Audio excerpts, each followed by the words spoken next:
श्याम सुंदर द्वारकाधीश के बारे में, गुणों और सुंदरता के बारे में बहुत कुछ सुना था। और इधर रुक्मिणी देवी चाहती थी कि मेरा विवाह द्वारकाधीश के साथ हो, परंतु जो रुक्मी था, रुक्मिणी जी का भाई, वो चाहता था कि मेरी बहन का विवाह शिशुपाल के साथ हो गया। अब बारात की तैयारी हो चुकी है। शिशुपाल बारात लेकर के अपने घर से चलने को तैयार है और उसके घर कहते हैं जब बारात चलने को होती है तो पुरोहित जी गणेश जी का पूजन करवाते हैं। पुरोहित जी गणेश जी का पूजन करवाते हैं और उसका मन जो है, शिशुपाल का मन गणेश जी में नहीं लगे।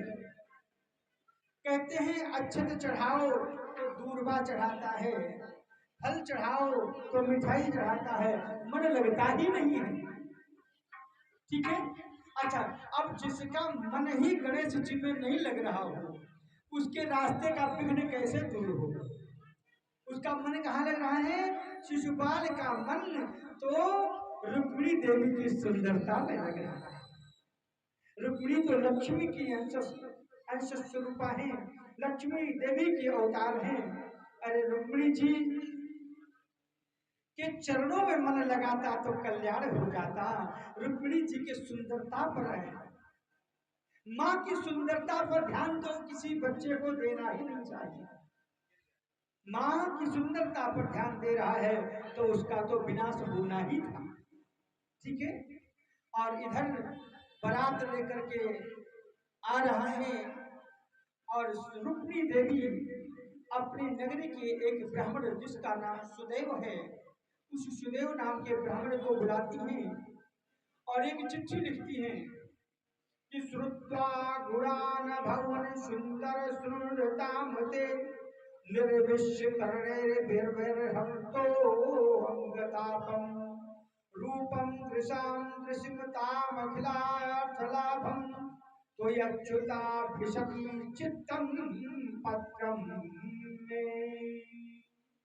हे त्रिभुवन सुंदर, आपके गुणों को जो सुनने वालों के कानों के रास्ते हृदय में प्रवेश करके एक एक अंग के ताप जन्म जन्म की जलन को बुझा देते हैं तथा अपने स्वरूप सौंदर्य को जो नेत्र वाले जीवों के नेत्रों के लिए धर्म अर्थ काम और मोक्ष चारों पुरुषार्थों के फल एवं स्वार्थ परमार्थ सब कुछ श्रवण करके प्राणी अच्युत मेरा चित्त लज्जा शर्म सब कुछ छोड़ करके आप में ही प्रवेश कर चुका है।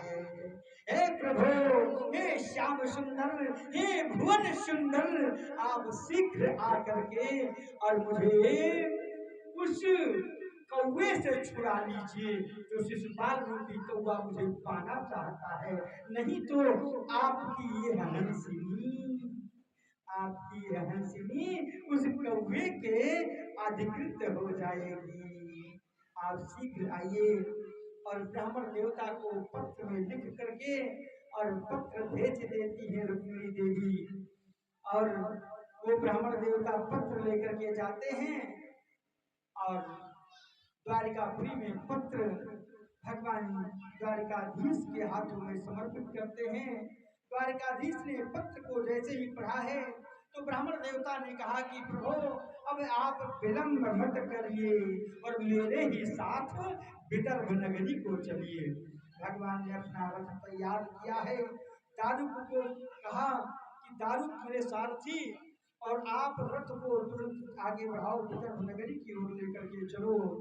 और वहां ये भी लिख दिया था रुक्मिणी देवी ने कि आप दुर्गा मेरी नगरी के बाहर जो दुर्गा देवी का मंदिर है उसी मंदिर में आ जाना।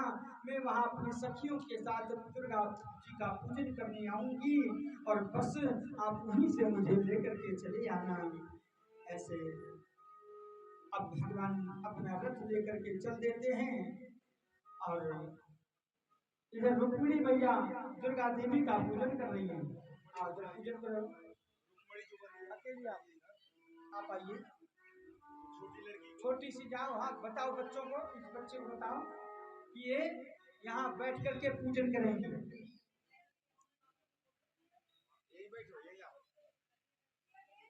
नहीं बैठो, उधर को हाँ इधर ही। हाँ ठीक है ठीक है ठीक है।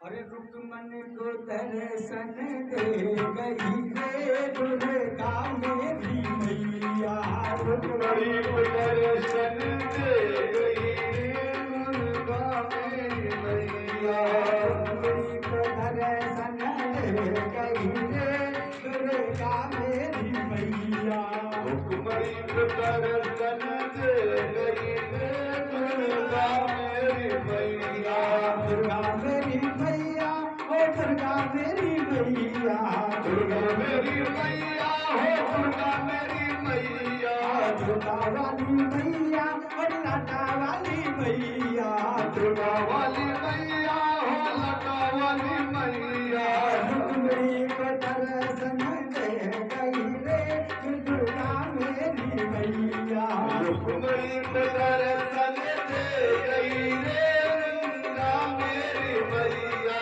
रुक्मण ने पूछा मैया दर्शन कैसे दोगी, रुक्मणी ने पूछा मैया दर्शन कैसे दोगी, रुक्मणी ने पूछा मैया दर्शन कैसे दोगी, रुक्मणी ने पूछा मैया दर्शन कैसे दोगी, सच्ची भक्ति करता है गई रे दुर्गा मेरी मैया, रुक्मणी को दर्शन दे गई रे